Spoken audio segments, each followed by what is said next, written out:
जून महीने में अब तक फॉरेन इन्वेस्टमेंट्स जो कुछ भी आया है एफआईज की तरफ से, उनका फोकस कहाँ रहा है ये जानना जरूरी है। यानी कि कौन से सेक्टर्स ऐसे हैं जहाँ पर एफआईज थोड़ी खरीदारी करने के मूड में हैं। आइए जानते हैं। अरमान हमारे साथ हैं डिटेल्स से। अरमान बताइए।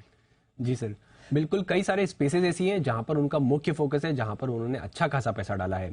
जिसमें सबसे पहले अगर आप मैं बात करूं तो सबसे पहले अगर आप 1 से 15 जून के बीच में अगर आप बात करें तो लगभग देखें तो 19,800 करोड़ के आसपास का जो है इनफ्लो यहां पर उनकी तरफ से आता हुआ दिखा है। अब उन्होंने कहां करी खरीदारी?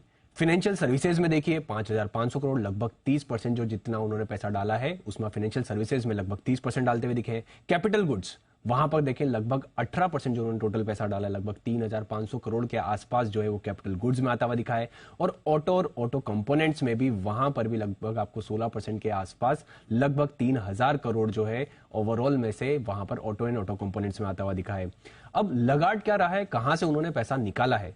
तो सबसे ज्यादा जो पैसा निकाला है वो है आईटी में उन्होंने लगभग 3,140 करोड़ के आसपास पैसा निकालते हुए दिखे हैं। जो ओवरऑल का अगर आप देखेंगे लगभग 50% है, मतलब कुल जितना निकाला है उसका 50% के आसपास तो उन्होंने सिर्फ आईटी से ही निकाल दिया है।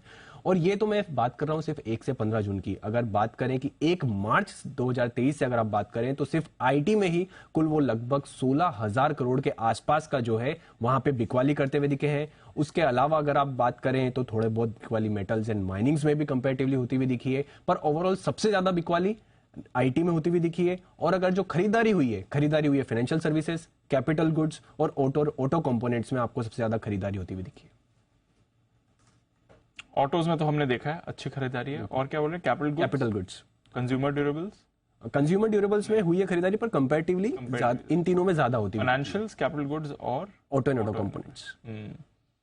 ध्यान साहब ओवरहीटेड है या और भी स्पेस है? एफआईएस को तो डेफिनेटली ये स्पेस पसंद आ रही है और रैली के लीडर्स भी यही दिखे, फाइनेंशियल्स है वो, कैपिटल गुड्स हो, स्पेशली ऑटोज, वहां पर तो दमदार एक्शन आजकल बना हुआ है। और आपके रेडार पर भी कई सारे ये काउंटर्स हैं सर। बिल्कुल बिल्कुल, देखिए ऑटो इंसुलरी तो आज मैं क्या अपने पैनल में सारे लोग ही ऑटो इंसुलरी स्टॉक्स आज रेकमेंड किए हैं। स्टॉक्स अच्छा कर भी रहे हैं। देख रहे कैसे मारुति परफॉर्म किया है, एमएनएम परफॉर्म किया है, टाटा मोटर्स ने परफॉर्म किया है, सारे स्टॉक्स कर रहे हैं, इनफैक्ट टीवीएस मोटर्स। तो देखिए ऑटो और इनके साथ साथ ऑटो इंसुलरीज तो चलेंगी, ये स्टॉक तो अच्छा करेंगे क्योंकि सरकार की भी जो स्क्रैपेज वाली पॉलिसी है या जो इकोनॉमी में डिमांड है, सेल्स के फिगर्स आ रहे हैं, रॉ मटेरियल कॉस्ट नीचे आ रहा है, इन सब का बहुत बड़ा फायदा मिला है।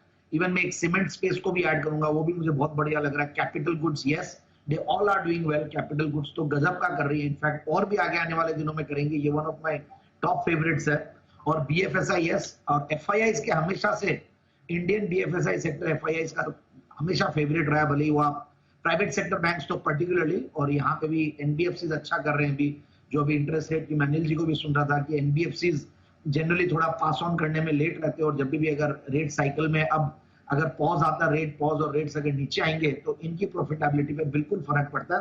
तो मेरे हिसाब से ये सेक्टर्स में बिल्कुल ध्यान देना चाहिए और बिल्कुल होल्ड करना चाहिए जो स्टॉक्स है। और आईटी भी अब मुझे लगता है कि ओवरडन हो चुका है।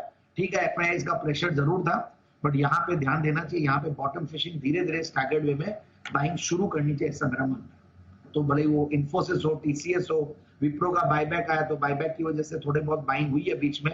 और अभी भी अगर टेंडर करके, कई लोगों ने मुझे ट्विटर पे पूछा भी था कि अगर हम टेंडर कर देंगे तो टेंडर कर दीजिए आप और वापस से जितना आपका एक्सेप्टेड हो जाता है उतना माल आप एक्सचेंज में खरीद लीजिए, तो आपको एक आर्बिट्राज अपॉर्चुनिटी मिल जाएगी। जो ऑलरेडी होल्ड करते हो और 15 तारीख के बाद रिकॉर्ड डेट पे उनका नाम आ चुका है।